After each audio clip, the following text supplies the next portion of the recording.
problem? I don't understand parts of the Gilded Age. Oh, psh, that's easy. I can tell you all about that. Do you know anything about how the cities influenced writing?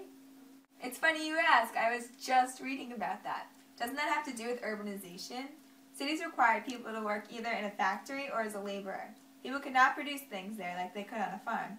Certain parts of the city were extremely unsanitary and dangerous. Their horrific and disease-ridden living conditions increased people's desire to riot and improve their situation. Do you know anything about immigration? Nope. When immigrants came to America, they really didn't have many opportunities, so they just went to factory jobs, which just added to the poor people. Also, when the Americans went on strike, the immigrants filled their spots in the factories, making it harder to strike. And finally, class stratification. And what that is, ladies and gentlemen, was a large economic gap between groups of people. During the Gilded Age, a large majority of the wealth was owned by a small majority of the people. The laborers and the poor made up most of the population, but controlled a small portion of the wealth. They rioted and striked to get higher wages or better working conditions. They thought that it was unfair that they worked so hard to make the rich man rich without receiving any benefits.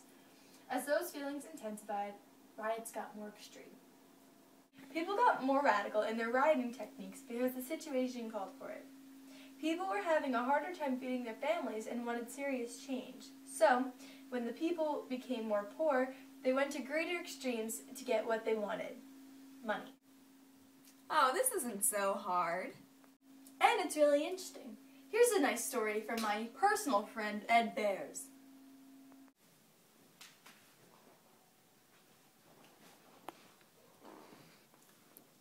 Hello, I almost didn't see you there. The Civil War is my area of expertise, but I can tell you something about the riots in the Gilded Age. In January 1874, there was a bunch of rioters who went to City Hall asking for food and clothing.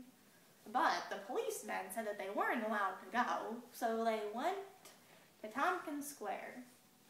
And there were a bunch of policemen, and they ran with their clubs, and the women and the children ran away, and it was a very strange night for the strikers.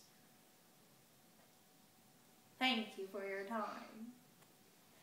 Thanks, Ed Bears! Now do you understand rioting in the Gilded Age?